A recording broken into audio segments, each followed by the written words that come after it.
So we covered some of the, as short as possible and as precise as possible, some of the important elements in a strategy, ways how to collaborate. So we need people, we need whom to speak, and we need how to prepare a meeting. That's absolute basics.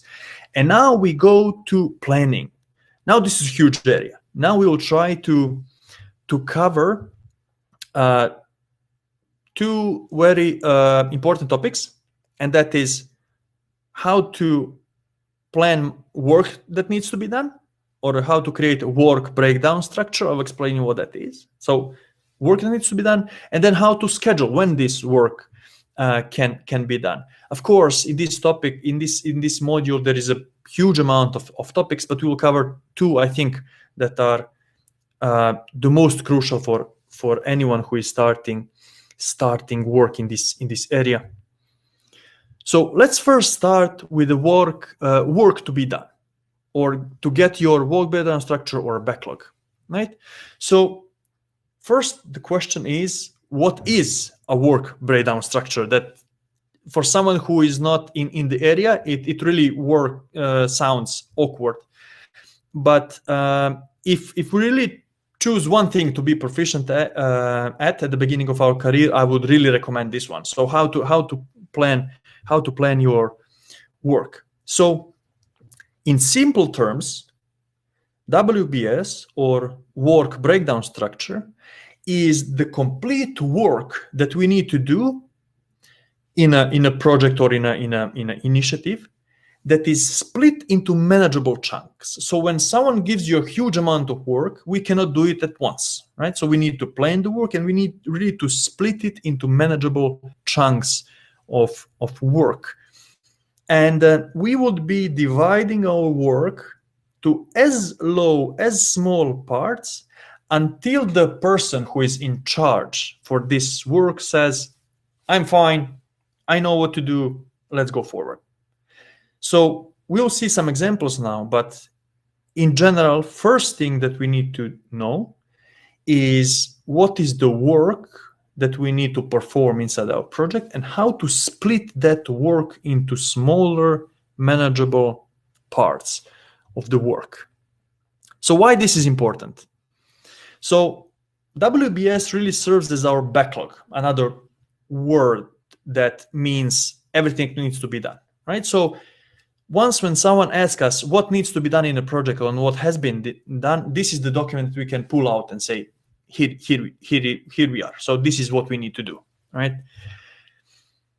This document is necessary. It's really crucial to control our scope and the project in overall. So when a client, for example, comes to you and say, hey, why have you not performed, I don't know, activation of 15 additional servers? You can always come back to your WBS and say, hey, sorry, but at the beginning of the project we have not planned it. It's not in a WBS. We share this WBS. We have agreed. So this is something additional. So work breakdown structure is something that is a key control point in our project delivery or project execution. And it is really a base, a fundamental document based on which we will later plan other things. So you will see later, based on this document, we will see when these things can be done. We will analyze risks. We will analyze issues. We will generate lessons learned, and so on and so on. This is a basic, fundamental first step that we all need to have. And it's a great communication tool. I told you that in the project management, 90% of everything that we do is actually communication. So what that means, even very nicely formed document is a good communication tool if we share it, if everyone in our project understands what it is, if anyone can read it clearly. So we communicate in very clear graphical terms. So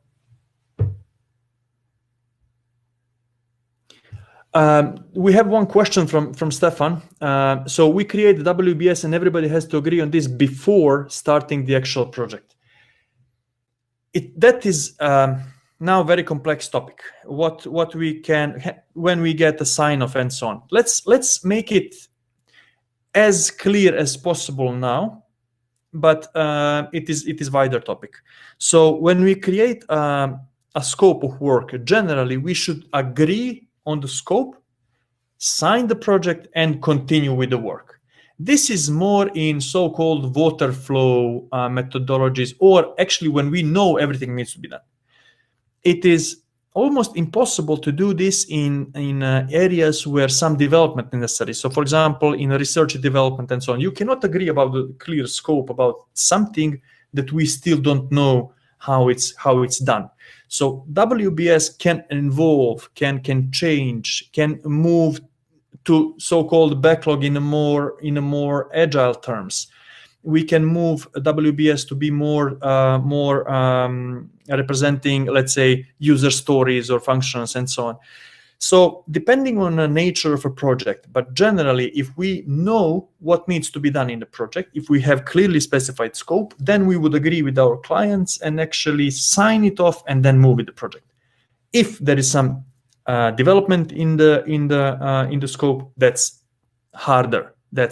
So we have to proceed further. But this is more connected, let's say, with the specific cases, and we can cover those on maybe on future webinars.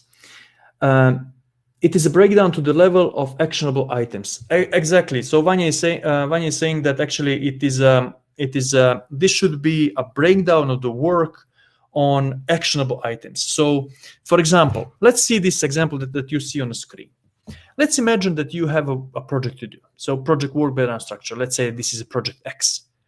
So we would read the documentation, and as individuals, as project managers and aspiring project managers, we would be able to identify some of the main elements. So, for example, let's say that these yellow areas are something that we, as individuals, can identify as important areas. What we do then? We gather our team, we gather our technical teams, and we discuss it. We discuss it further, we develop it further, and on these meetings, we get further information, further tasks. You ask questions, so you break down even further. And now what Manya actually mentioned that is excellent is that, for example, let's take this subtask 1.4.2, right?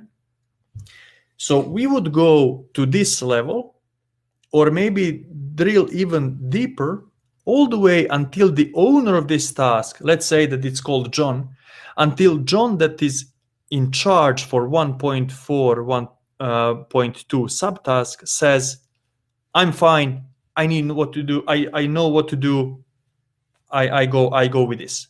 So you discuss, you develop your work breakdown structure until the levels of actionable items. You don't have to go to specific configurations of some source code, but until the owner of a task has can say, I'm fine.